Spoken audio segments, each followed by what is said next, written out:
Saya katakan pokoknya Pak Prabowo itu harus dilantik tanggal 20 Oktober dengan penuh kehormatan. Tidak boleh disandera oleh siapapun. Pak Prabowo itu menurut gue ya, harusnya, kalau misalnya nggak disetir dan nggak diinfluence sama pihak lain, harusnya bisa jadi presiden terbaik di Indonesia. Harusnya. Ujung-ujungnya kita hidup untuk nge-serve satu raja, bukan untuk negara kita. Pak Prabowo dan Bu Mega gimana ya Mbak Puan? Nanti kalau pada waktunya pasti teman-teman media juga pasti tahu. Sangat mungkin masuk di dalam kabinet tuh. Atau minimal PDIP akan bikin semacam koalisi di parlemen untuk mengamankan kebijakan dari Pak Prabowo. Untuk takut pakai sinyal laras panjang, diintimidasi, takut-takutin nggak ada. Karena pemerintahan ini, presiden ini adalah Pak Prabowo. Halo teman-teman perspektifku, waduh gimana nih kabar kalian? Semoga baik-baik saja ya dan semoga selalu diberikan kesehatan. Seperti biasanya kalau barengan sama aku di sini, aku ingin ngajakin kalian nih untuk mencari info-info menarik apa hari ini yang cocok banget buat dikulik. Dan seperti biasanya juga tidak usah terlalu banyak babi bu, yuk langsung aja kita tonton videonya. Oh ini Pak Prabowo yang kedatangan tamu Bu Sri Mulyani dan juga Mas Thomas untuk pembahasan mendengarkan laporan dari Bu Sri Mulyani soal perkembangan APBN. Wah, nah ini nih, ini yang menggambarkan transisi pemerintahan antara Pak Prabowo dengan Pak Jokowi, antara Pak Jokowi ke Pak Prabowo ini berjalan dengan mulus dan lancar, ya kan? Coba dong, ini kedekatannya luar biasa sekali ya kan, berjalan mulus sekali transisi di pemilihan ini. Berjalan mulus sekali transisi di pemerintahan antara dari Pak Jokowi kepada Pak Prabowo ini kayak gitu. Sayangnya ada orang-orang yang tidak suka dengan kemulusan transisi ini gitu loh. Makanya terus saja memunculkan hal-hal yang menjadi gangguan di transisi ini kayak gitu. Saya katakan pokoknya Pak Prabowo itu harus dilantik tanggal 20 Oktober dengan penuh kehormatan. Tidak boleh disandera oleh siapapun. Kan itu yang diperjuangkan oleh orang-orang agar negara ini jalan gitu. Tidak berharap apa-apa dari Pak Prabowo. Karena kita kan nunggu Pak Prabowo ini pernyataannya kok enggak jelas-jelas juga kan sebelum itu kan. Ini gimana kok ada ini diem enggak berkomentar, ini cuma keliling ke sana ke sini. Nah waktu itu kita dorong, ayo nyatakan bahwa dia presiden konstitusional. Oleh sebab itu begitu dia menghadapi pelantikan, kita dukung, kita lawan siapapun yang akan mengganggu dia. Kan gitu. Karena ini negara milik kita. Oleh sebab itu kalau dia dibebani atau mau dicengkram oleh satu cara penyanderaan yang halus, satu cara tagihan hutang politik yang halus, ya kita bela nih presiden kita. Dibantu atau tidak, sebab ini bagi kita tidak penting Pak Prabowo senang atau tidak, kita membela negara, bahwa itu kemudian memberi keuntungan bagi posisi politik Pak Prabowo, ya itu hak dia karena dia yang terpilih kan gitu. Prof Mahfud yang katanya Pak Prabowo dicengkram, katanya akan mengawal Pak Prabowo. Kita harus mengawal Pak Prabowo sampai dilantik gitu. Jangan sampai Pak Prabowo ini dicengkram oleh, ya tahulah pasti ini tujuan ini untuk siapa ya kan. Pasti kalian semuanya tahu ya.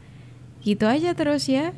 Terus kayak gitu. Nanti kalau Pak Prabowo sudah dilantik, ganti tuh tujuannya ke Pak Prabowo, yang dituduh-tuduh Pak Prabowo, jadinya kayak gitu kan.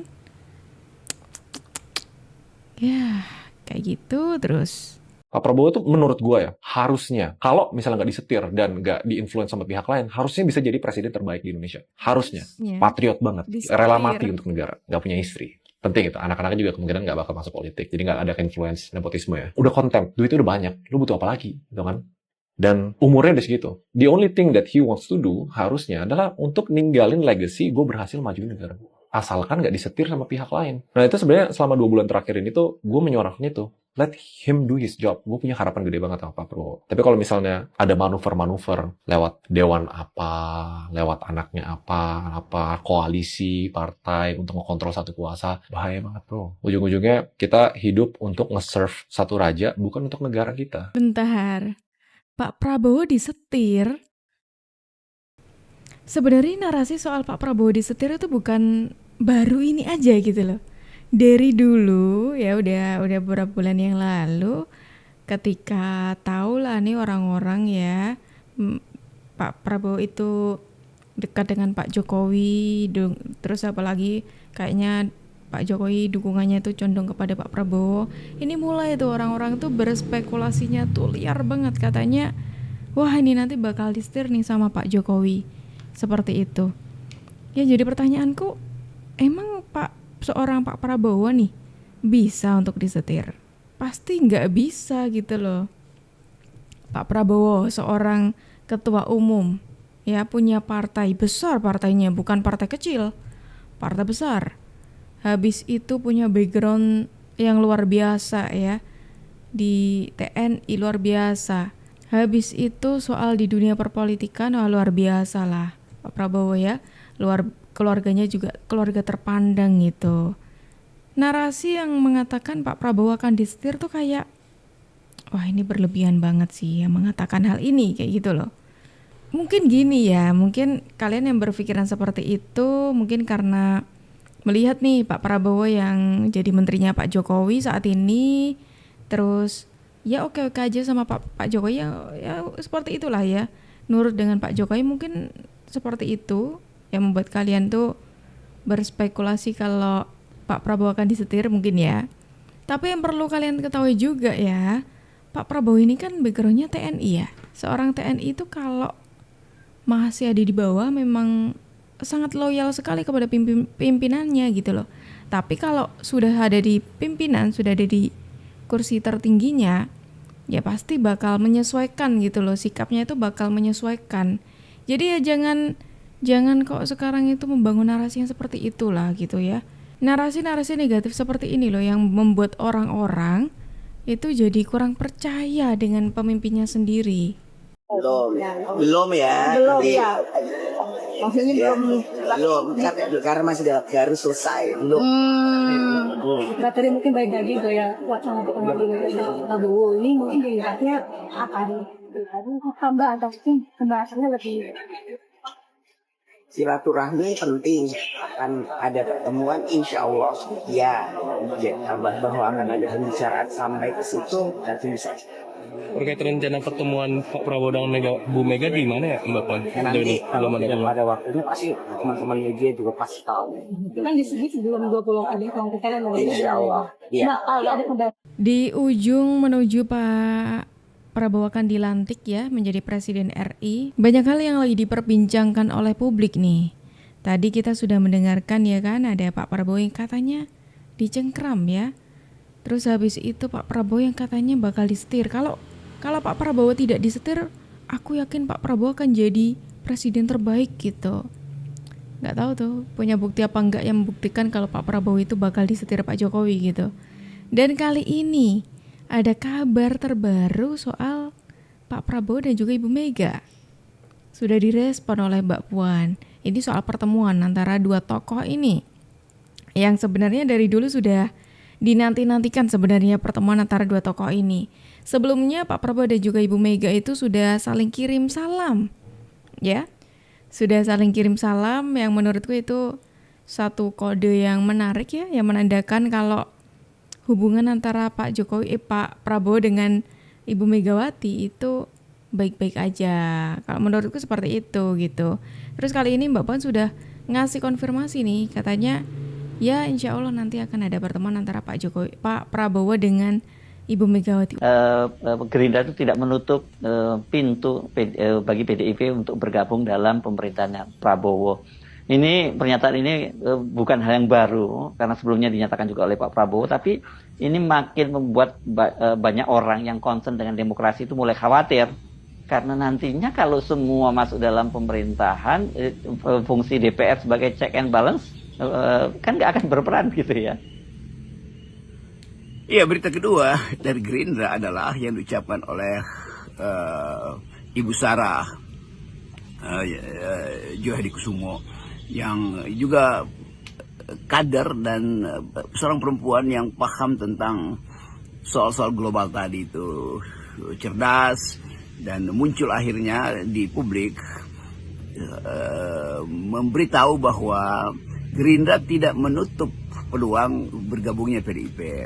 Nah, kalau Ibu Sarah yang mengucapkan itu, tentu kita tahu bahwa ini pikiran dari lingkaran pertama Partai Gerindra tuh. Karena apa yang menjadi urgensi dari Pak Prabowo sebetulnya bisa dibaca dengan cara yang lebih cermat oleh Ibu Sarah tuh. Karena itu dia mengucapkan bahwa PDIP, bahkan kita bisa tafsirkan begitu, sangat mungkin masuk di dalam kabinet tuh. Atau minimal PDIP akan bikin semacam koalisi di parlemen untuk mengamankan kebijakan dari Pak Prabowo. Ini bagus juga soalnya. Sebelum kita bicara tentang apa fungsi oposisi nanti memang ingin dihilangkan oleh Pak Prabowo. Tetapi memang Prabowo berpikir bahwa sebaiknya dirangkul aja. Hal yang bagus juga, nggak ada soal karena dianggap sebagai itulah Indonesia. Tetapi kita juga harus ingatkan bahwa demokrasi itu artinya ada perimbangan kekuasaan, checks and balances yang mesti diupayakan supaya kabinet itu tidak melenggang tanpa kontrol. Nah ini yang mesti dipikirkan oleh teman-teman di Gerindra supaya tetap ada perimbangan. Siapa yang akan mengimbangi itu? Ya tentu perimbangan di DPR karena DPR punya fungsi pengawasan tuh, terutama soal anggaran. Jadi kalau diucapkan bahwa tidak akan ada potensi atau peluang PDIP untuk masuk di dalam pemerintahan Pak Prabowo, juga harus diucapkan bahwa harus ada satu kekuatan pengimbang di parlemen, atau kalau di pers pasti kan ada pers yang harusnya bebas tuh, ada LSM, ada civil society. Tetapi mesti ada keterangan dari pihak Gerindra bagaimana nanti komposisi di DPR bila semua masuk ke dalam kabinet.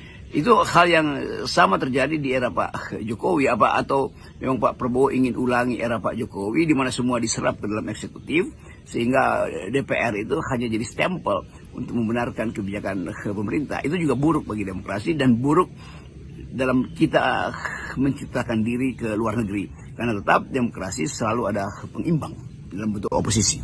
Oh, sebentar.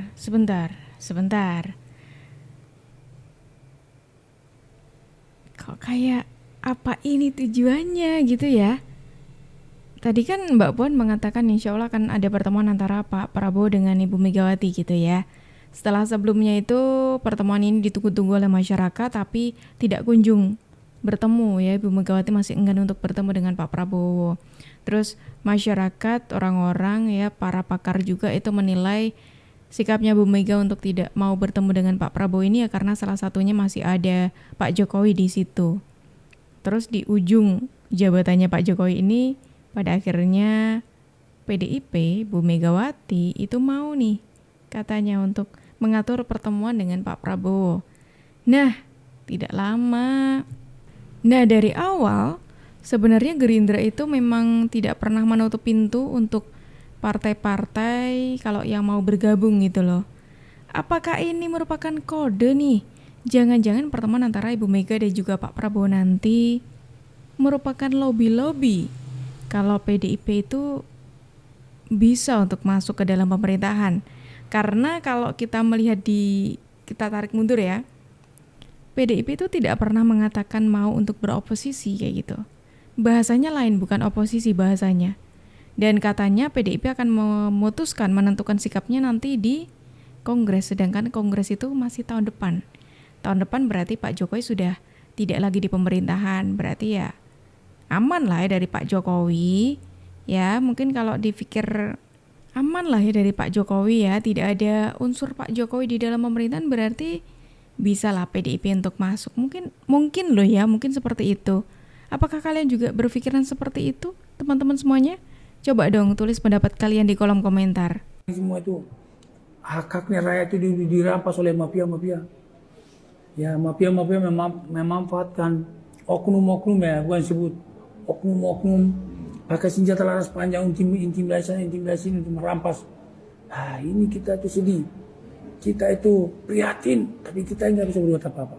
Tapi saya punya keyakinan kalau stabil udah dilantik, mudah-mudahan kita mengurangi pelan-pelan, memperbaiki pelan-pelan, mengingatkan teman-teman penegak hukum itu pelan-pelan tapi jangan sampai masyarakat itu sudah nggak boleh lagi untuk takut pakai senjata laras panjang, diintimidasi, ditakut-takutin, nggak ada, karena pemerintahan ini presiden ini adalah Pak Prabowo. Semua itu hak-haknya rakyat itu dirampas oleh mafia-mafia. Oh, dan Dan itu tadi informasi dari kita teman-temanku. Gimana nih komentar kalian mengenai video kita hari ini? Yuk langsung aja tulis di kolom komentar ya. Dan teman-teman semuanya, terima kasih banyak karena kalian sudah menemani aku dari awal sampai akhir. Sayangnya kita harus akhiri dulu video kita hari ini sampai di sini. Tapi tenang aja karena besok insya Allah kita akan ketemu lagi. Jadi jangan lupa untuk klik tombol subscribe-nya supaya kalian tidak ketinggalan info terbaru dari kita. Aku Jup pamit undur diri dulu, sampai jumpa dan terima kasih.